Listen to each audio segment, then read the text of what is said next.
Libro de Efesios, capítulo 1, verso 15 al verso 23. Leemos la palabra de Dios en el nombre de Jesucristo. Por esa causa, también yo, habiendo oído de vuestra fe en el Señor Jesús y de vuestro amor para con todos los santos, no ceso de dar gracias por vosotros, haciendo memoria de vosotros en mis oraciones, para que el Dios de nuestro Señor Jesucristo, el Padre de gloria, os dé espíritu de sabiduría y de revelación en el conocimiento de Él, alumbrando los ojos de vuestro entendimiento, para que sepáis cuál es la esperanza a que Él os ha llamado y cuáles las riquezas de la gloria de su herencia en los santos, y cuál la supereminente grandeza de su poder para con nosotros los que creemos, según la operación del poder de su fuerza, la cual operó en Cristo, resucitándole de los muertos y sentándole a su diestra en los lugares celestiales, sobre todo principado y autoridad, poder y señorío, y sobre todo nombre que se nombra no solo en este siglo, sino también en el venidero. Y sometió todas las cosas bajo sus pies y lo dio por cabeza sobre todas las cosas a la iglesia, la cual es su cuerpo, la plenitud de aquel que todo lo llena en todo. Gloria a Dios. Amén, hermano. Puede tomar su lugar. Que el Señor nos ayude en esta noche. Yo quiero en esta noche enseñar, hermano, acerca de las oraciones apostólicas. Pero específicamente esta noche vamos a hablar acerca de la oración de Pablo por la iglesia de Éfeso. Amén, hermanos. Yo creo que eso nos va a ayudar a aprender a orar. Porque necesitamos aprender a orar. Diga conmigo, necesito aprender a orar. Porque cuando más eficientes seamos en la oración, entonces podremos ver a Dios moverse a favor de nosotros. Gloria al Señor. Entonces, hermano, Pablo, en este caso, está orando por la iglesia de Éfeso. A través de esta enseñanza también podemos ver cuál era el enfoque de las oraciones del apóstol Pablo, el cual oró inspirado por el Espíritu Santo. Y nosotros como iglesia de Cristo estamos llamados a orar de la misma manera como lo hacía Pablo. Pues en sus oraciones están reflejadas cuál era la voluntad de Dios para cada cristiano y para cada iglesia en todo el mundo donde invoquen el nombre de nuestro Señor Jesucristo. Hermanos, sus oraciones, hablando de las oraciones de Pablo, no estaban enfocadas o basadas exclusivamente en asuntos terrenales solamente, sino Pablo fue más allá con sus oraciones. Él fue a la profunda y verdadera necesidad de cada creyente en la iglesia. Pablo era un hombre de oración. Sus cartas así lo revelan, hermano.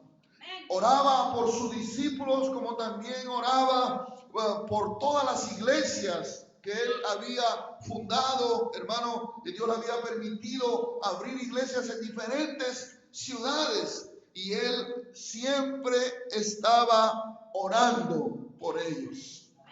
No había circunstancias, no había situación, por muy difícil que le tocaba vivir a él, que hiciera sofocar la vida de oración de este gran hombre de Dios.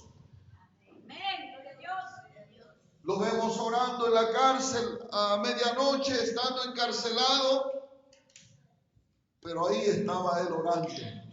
Pablo era un hombre de oración. Dice que Pablo, hermano, oraba de noche y de día. Gloria al Señor. Amén, hermanos. Y dice que también oraba con mucha insistencia. Con gran insistencia. Pablo oraba. Bendito sea el Señor. Pero nosotros venimos hermano, de una religión. Todos venimos de una religión tradicional, que es la religión católica en su mayoría.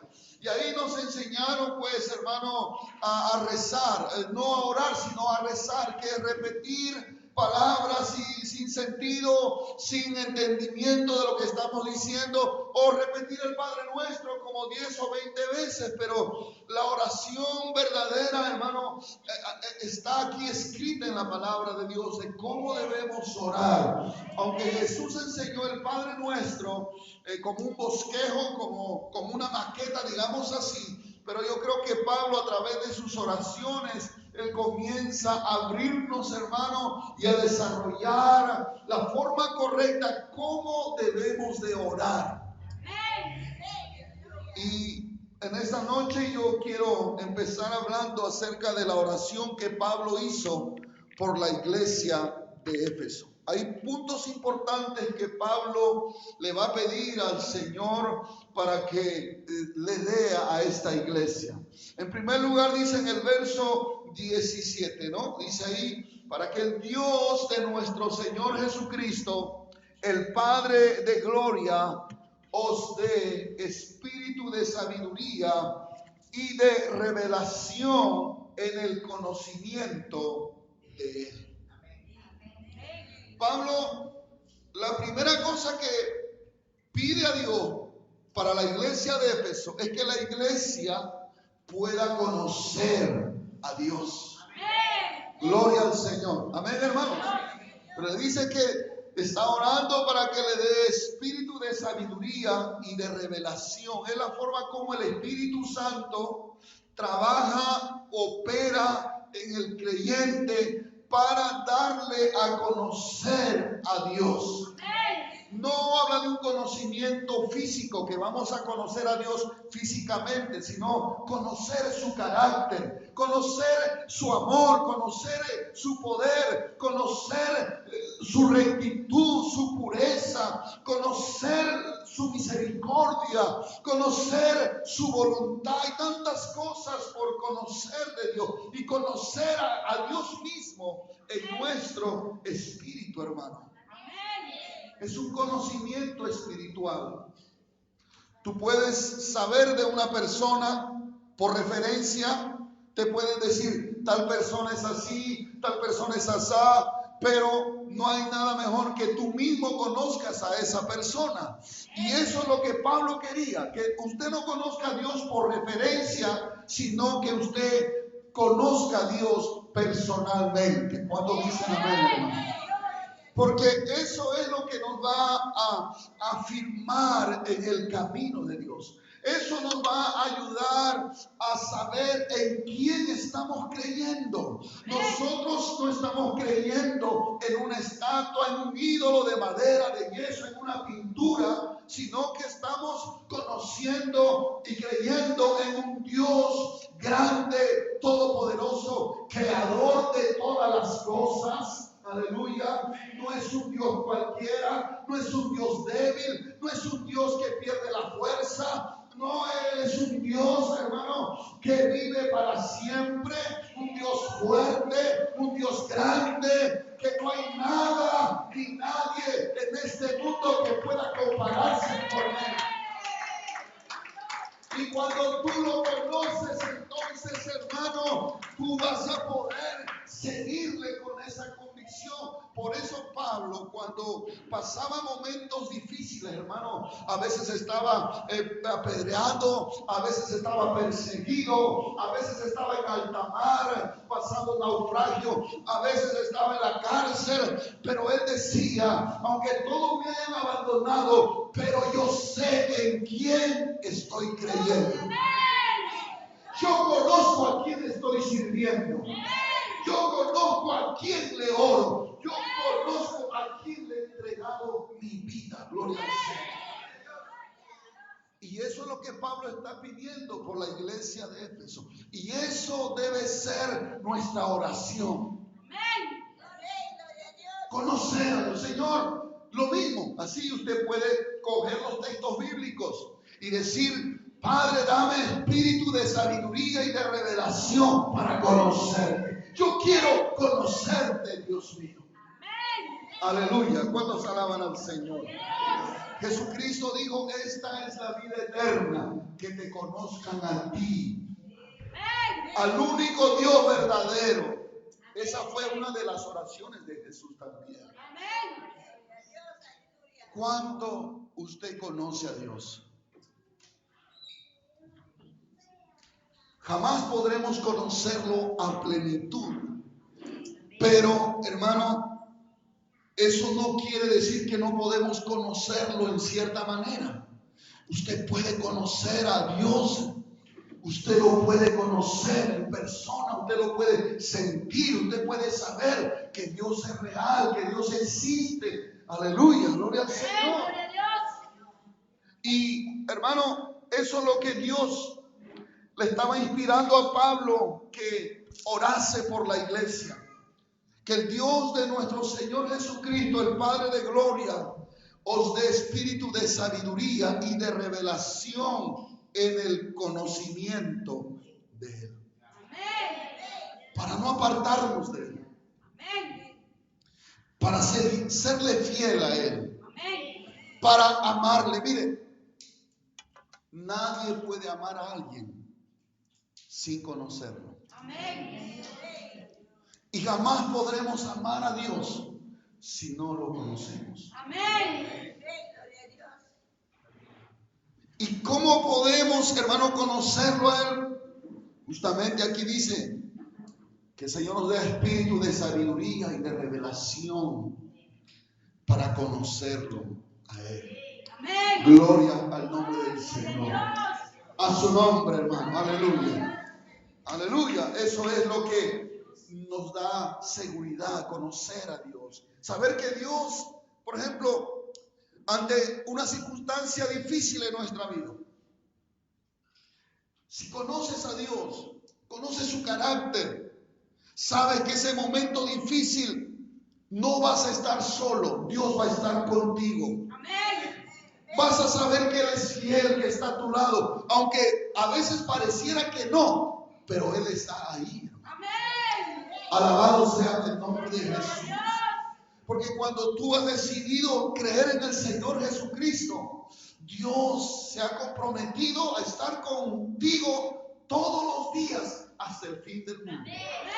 En los días difíciles y en los días buenos también. Dios promete estar con nosotros. Alabado sea el Señor. Cuán importante es pedir eso al Señor. Se da cuenta que Pablo no le pedía: Señor, dale casas nuevas a los hermanos de Efesios, dale terrenos, dale propiedades, dale riqueza, dale prosperidad. No, hermano, esas cosas Dios te puede dar, por supuesto, pero primero es lo primero, hermano. Primero son las cosas fundamentales, las cosas eternas. Las cosas temporales Dios te las puede dar. Claro que Dios te puede dar un carro último modelo, Dios te puede dar una casa muy bonita, te puede dar mucha prosperidad material, pero lo primero es lo primero. Y lo primero que tenemos que aprender es en conocer a Dios, para que nada te aparte de Él. Aleluya.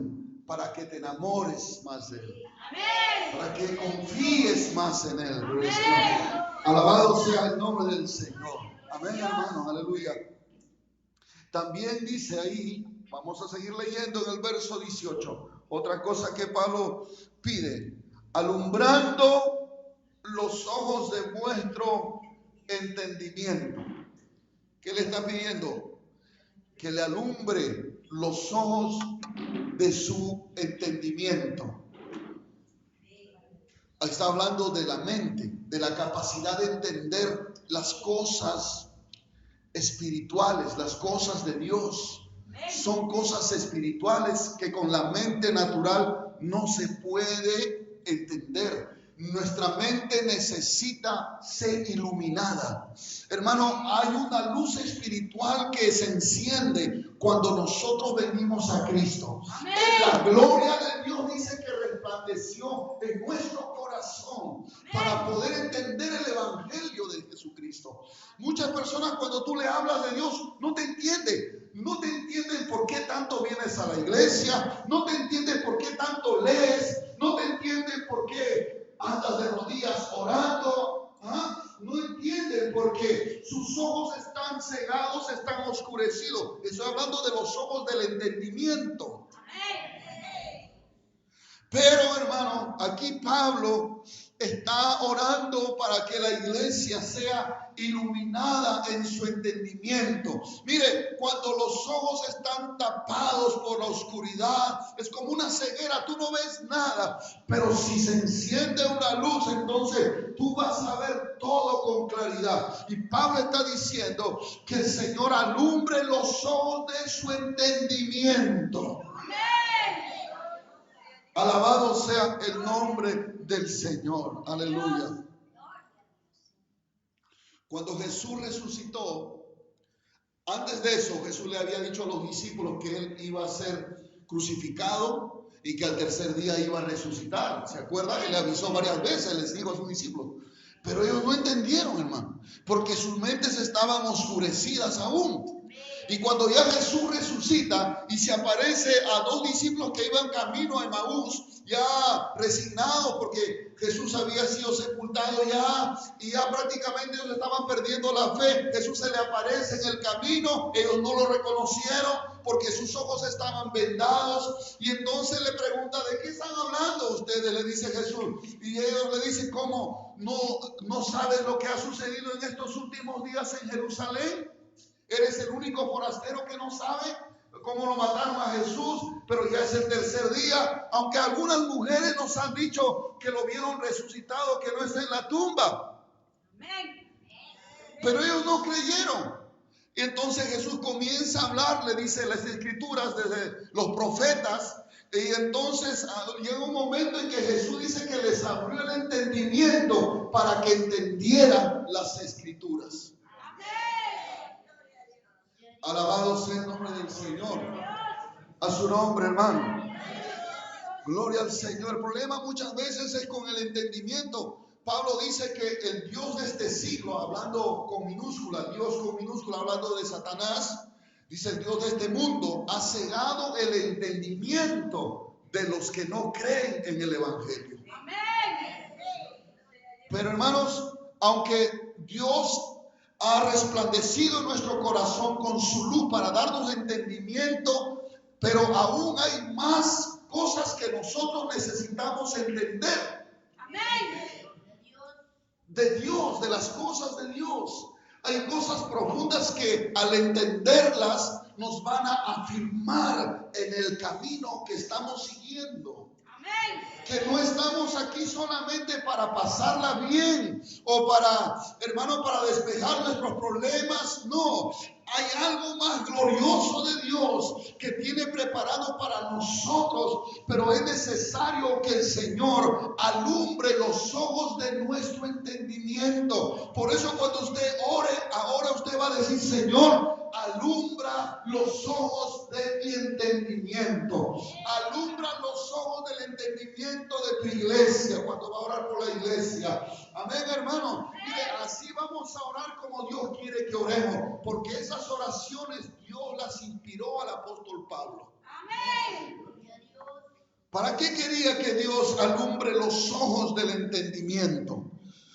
Primero dice para que ahí, vamos a seguir leyendo, dice el verso 18, alumbrando los ojos de vuestro entendimiento, para que sepan o sepáis cuál es la esperanza a que Él os ha llamado.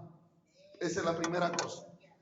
Pablo está orando que les alumbre el entendimiento para que sepa la iglesia cuál es la esperanza a la cual Dios los ha llamado. Dios nos ha llamado y nos ha dado una esperanza. La esperanza tiene que ver con el futuro. Este mundo no tiene esperanza porque no tienen a Cristo. ¿Aló? No hay esperanza, pero nosotros tenemos una esperanza y tenemos que entender cuál es esa esperanza. Mire en Primera de Pedro capítulo 1, en el verso 3, si puede encontrar rápido, Primera de Pedro capítulo 1, verso 3, dice, hacia adelante: bendito el Dios y Padre de nuestro Señor Jesucristo, que según su grande misericordia nos hizo renacer para una esperanza viva. Diga conmigo, mi esperanza está viva. Tenemos una esperanza viva. Dice, por la resurrección de Jesucristo de los muertos, para una herencia incorruptible, incontaminada, inmarcesible, reservada en los cielos para vosotros, que sois guardados por el poder de Dios mediante la fe, para alcanzar la salvación que está preparada para ser manifestada en el tiempo postrero. Dice que Dios nos hizo renacer, es decir, nos ha hecho volver a nacer. Nosotros los cristianos hemos nacido de nuevo. ¿Cuándo nacemos de nuevo? Cuando nos arrepentimos, nos bautizamos en agua y recibimos el Espíritu Santo. Hemos nacido. Renacer es volver a nacer. Dice, para una esperanza viva por la resurrección de Jesucristo. ¿Qué está hablando, hermano? Que así como Jesús resucitó, un día nosotros también vamos a resucitar. ¿Tiene usted esa esperanza?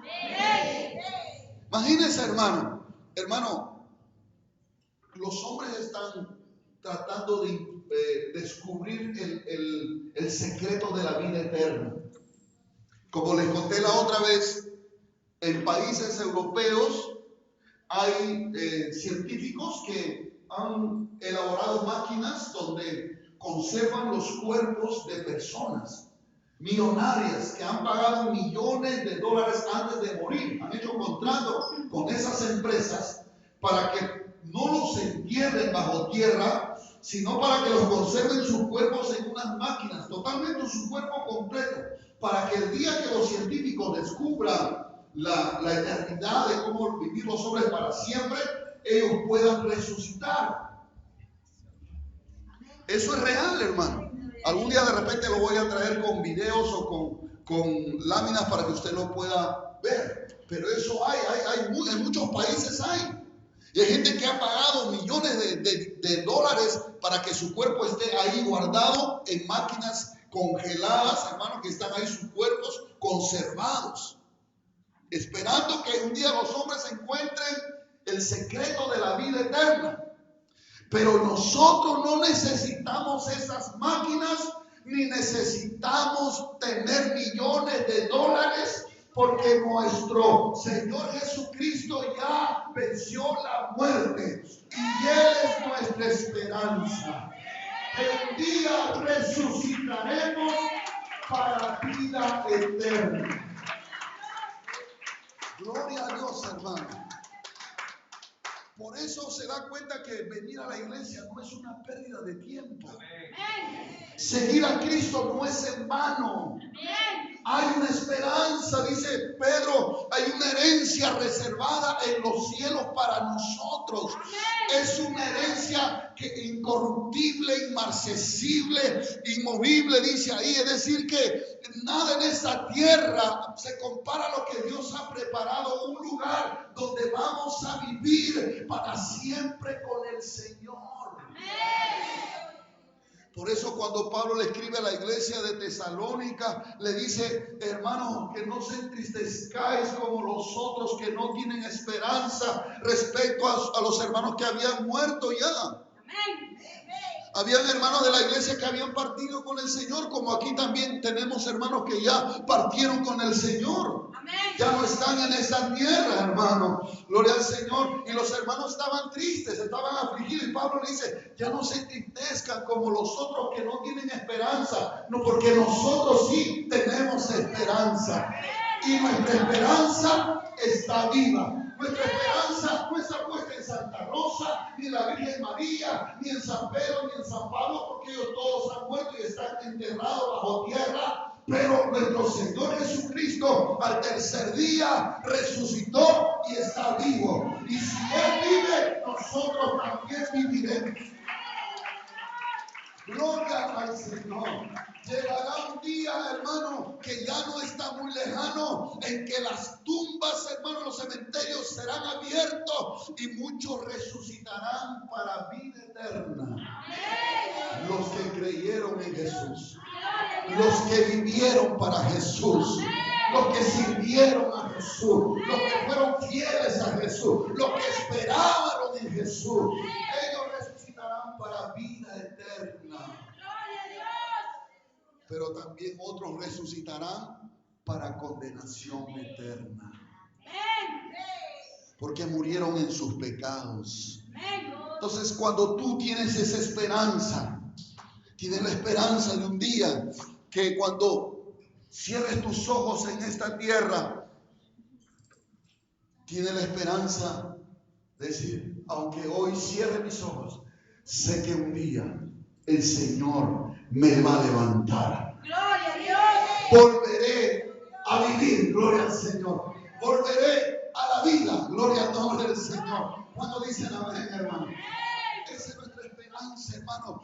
Por eso Pablo dice que las tribulaciones que pasamos aquí no son comparables con la gloria que está reservada para nosotros. Amén. Alabado sea el Señor. Gloria a Jesucristo. Amén, hermanos. Entonces, tenemos que pedirle que alumbre los ojos de nuestro entendimiento para saber a qué esperanza hemos sido llamados. Amén. Y nuestra esperanza está viva. Jesús es nuestra esperanza. Gloria. Él vendrá por nosotros. Diga conmigo, Jesús vendrá por nosotros. Ahora dice también, ahí seguimos el mismo versículo 18, dice, ¿y cuáles las riquezas de la gloria de su herencia en los santos? Habla de riquezas. Pablo quiere que la iglesia sepa cuáles son esas riquezas. No son riquezas materiales que se refiere Pablo, sino riquezas espirituales.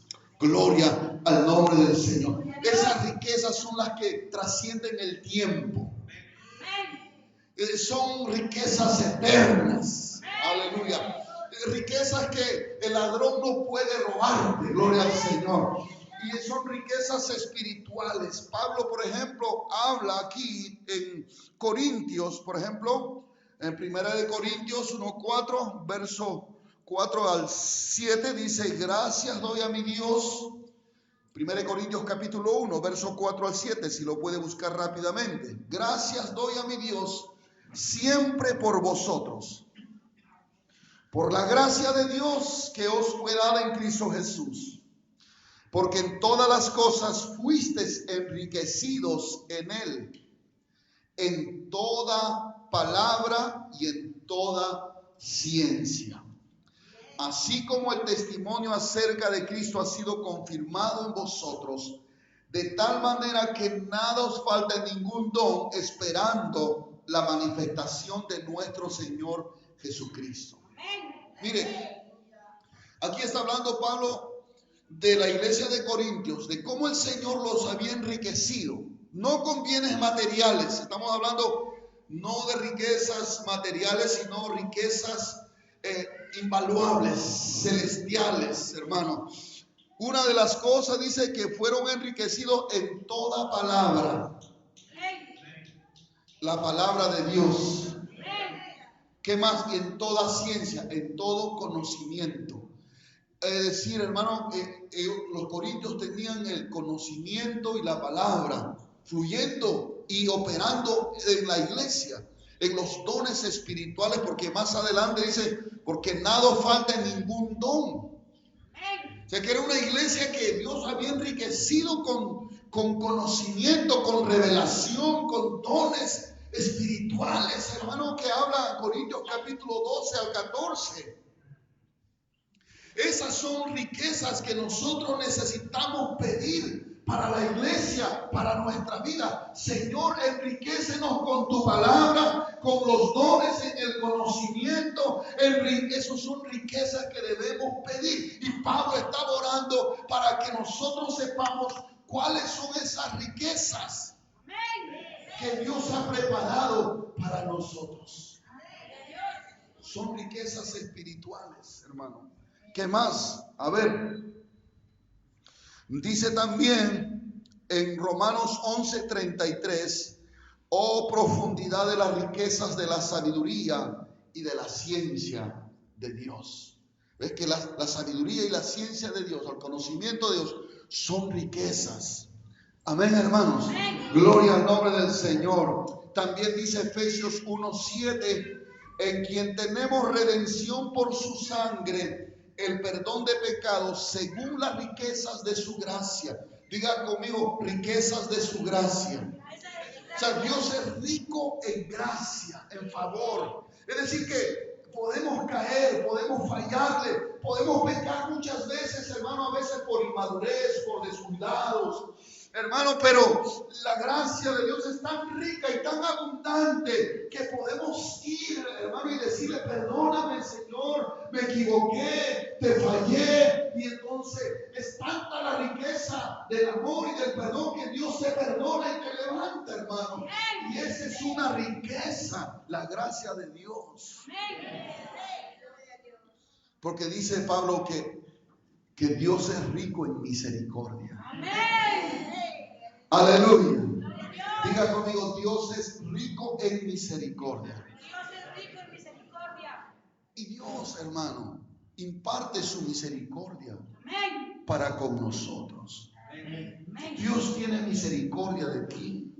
Amén. Ha tenido misericordia de ti para sacarte del mundo. Amén. Y te tiene misericordia para soportarnos tantas cosas, hermano, que a veces en nuestra humanidad le fallamos, a veces en nuestro proceso de crecimiento espiritual le ofendemos, pero su misericordia es grande. Diga conmigo, la misericordia de Dios es grande. Hermano, mire, el hombre, el ser humano no tiene misericordia, ni siquiera de su hermano. Cuando ve, por ejemplo, le voy a poner un ejemplo muy duro tal vez, pero cuando de repente sale en la televisión la noticia y dice, mira, ese hombre violó a una niña. Todo el mundo, hermano, lo condena, lo tacha y dice, esa lacra, ese miserable, deben matarlo, no debe existir. La reacción humana es así y es entendible hasta cierto punto. Pero Dios no ve así a esa persona. Aunque merezca un castigo en la tierra porque ha quebrantado, ha dañado, pero la misericordia de Dios es tan grande que aún de ese hombre tan vil, tan menospreciado, tan desechado por la sociedad, Dios puede sacarlo de esa condición y hacer un hombre de bien, un hombre nuevo, solo por la misericordia de Dios. Lo que quiero decirte es que cuando Dios ve a alguien fallar, equivocarse, hermano, Él no está con un mazo listo para romperle la pierna, sino Él es, dice la palabra, Él es lento para la ira y grande en misericordia.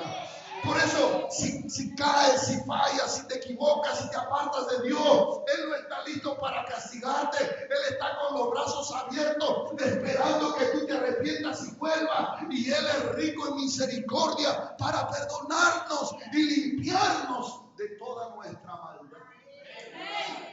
Por eso dice Pablo que lo vil del mundo escoge Dios.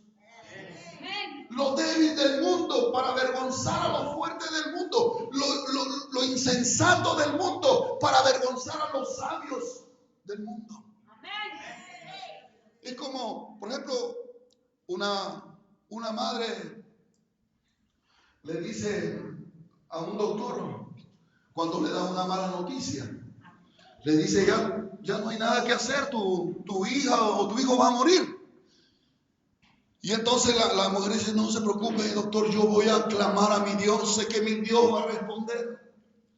Dios, le dice el doctor, porque el doctor con tantas letras, con tanto conocimiento de medicina y filosofía tal vez en su mente, dice, Dios, ¿dónde está Dios? Yo nunca he visto a Dios, Dios no existe. Si Dios, ¿dónde está para creer en Él? Y una mujer humilde y sencilla le dice al doctor, doctor, ¿usted alguna vez ha visto el dolor?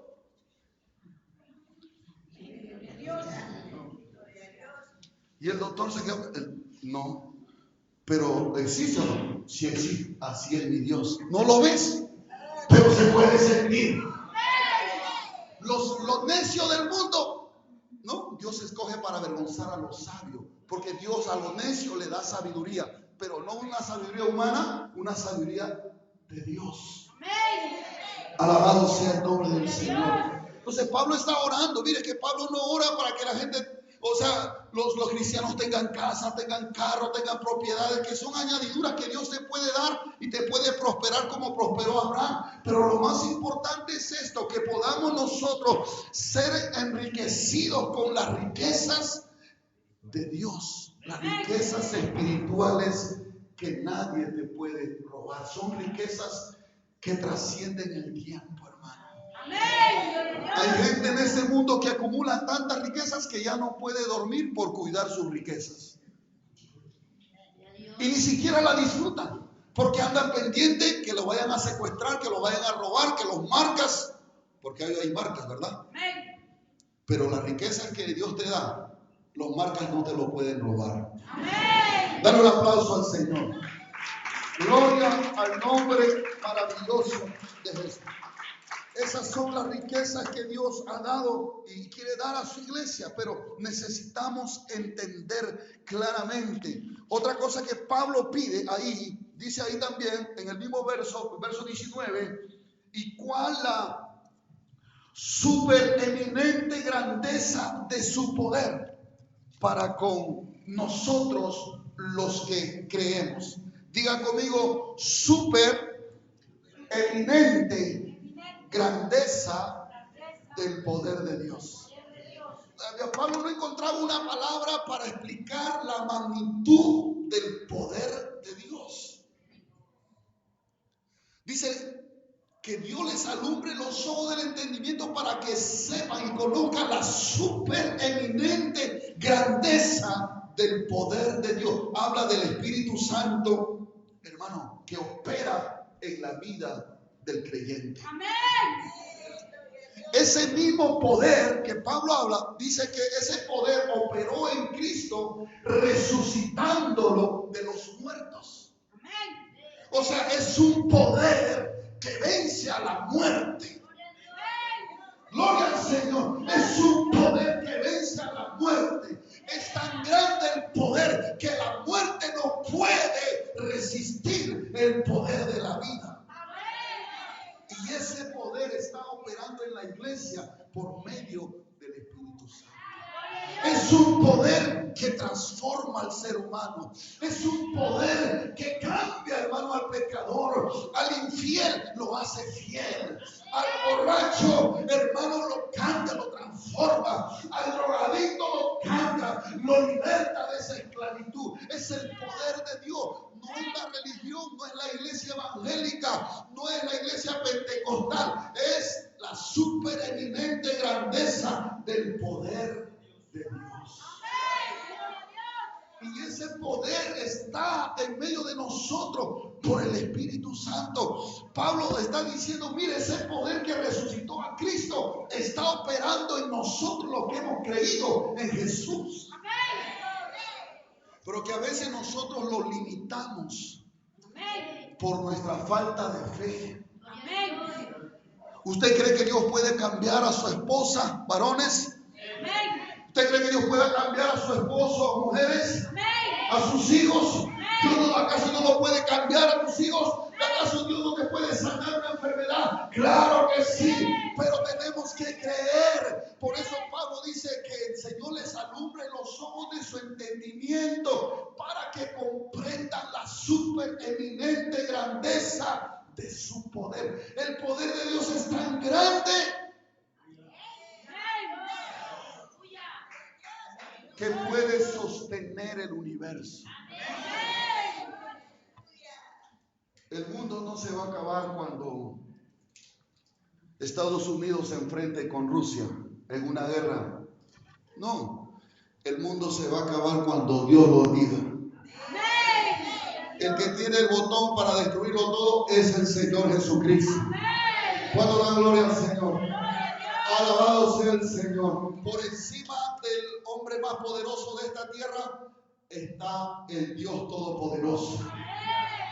A su nombre, hermano. Gloria al Señor. El Pablo está orando para que entiendan cuál es ese poder que opera en nosotros. Ese poder que resucitó a Jesús. Imagínense, ese mismo poder está actuando en nosotros, está operando, transformando nuestra vida. Transformando nuestro mal carácter, nuestra manera de pensar, nuestra manera de hablar. ¿Cuántos aquí reconocemos que a veces cuando hablamos no hablamos bien? En vez de, hermanos, de bendecir, maldecimos. A veces hay padres que maldicen a sus hijos. Hay esposos que maldicen a sus esposas. O esposas que maldicen a sus esposos.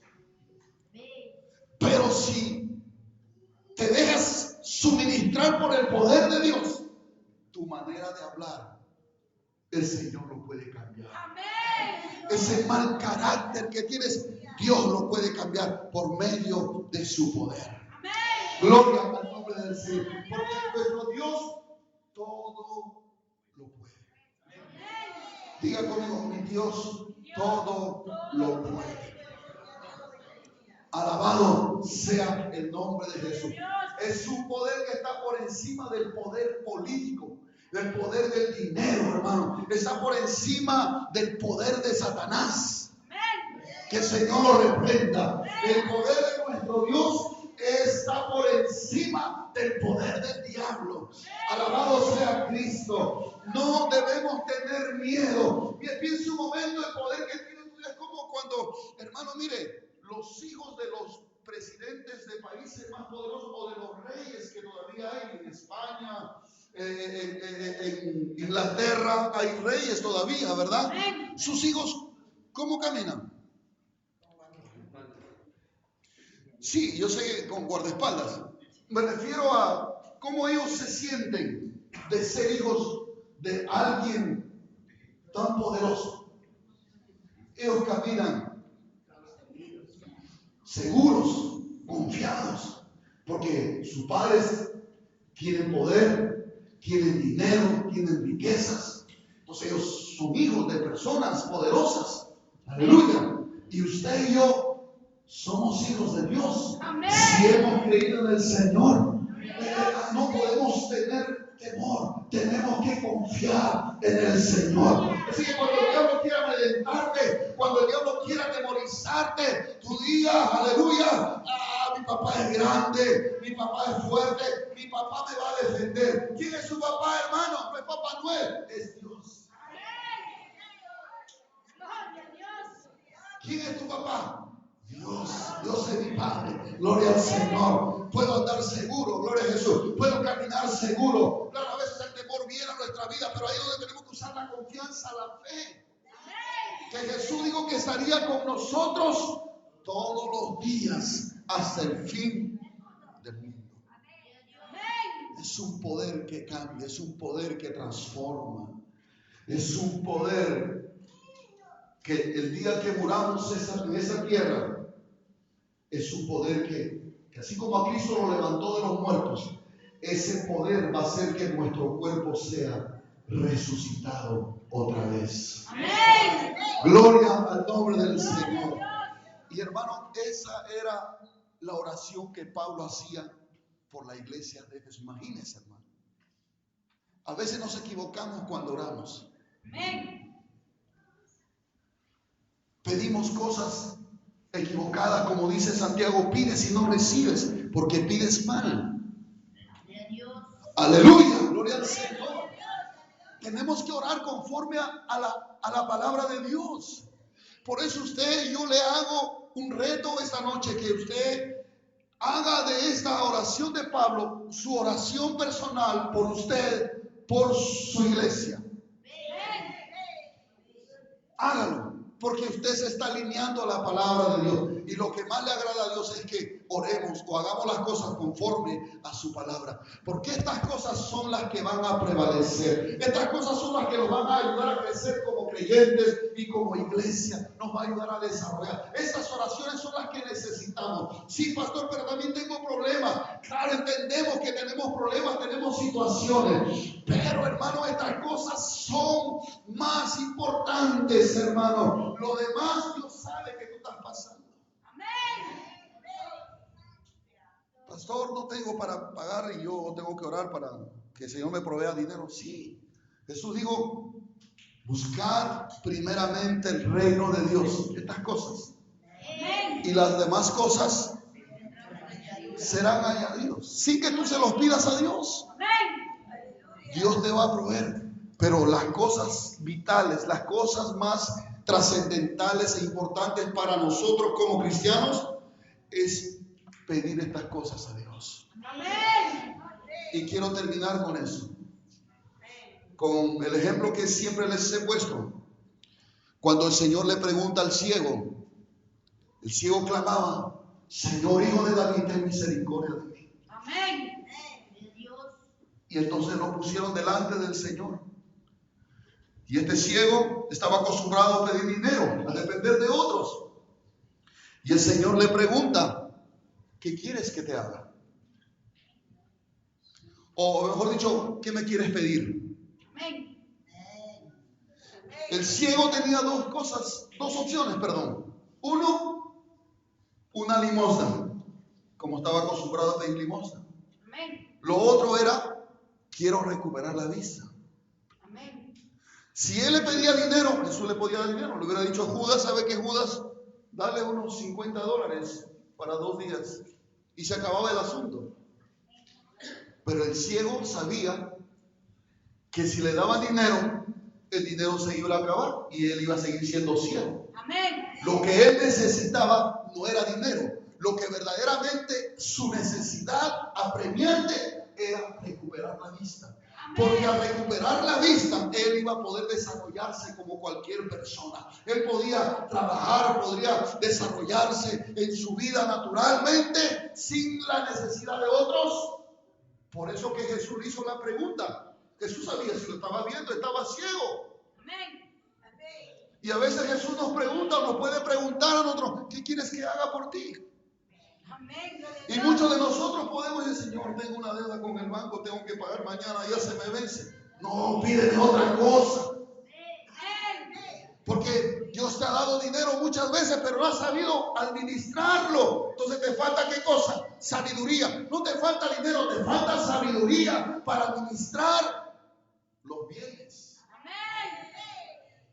Gracias a Dios que este ciego pidió ¿qué cosa? Recobrar la vista. Y el Señor dijo, como has creído, así te sea hecho. Amén. Y dice que recobró la vista. Amén. Y lo que estaba junto al camino, ahora estaba en el camino. Gloria a Dios. Alabado sea el nombre de Jesús.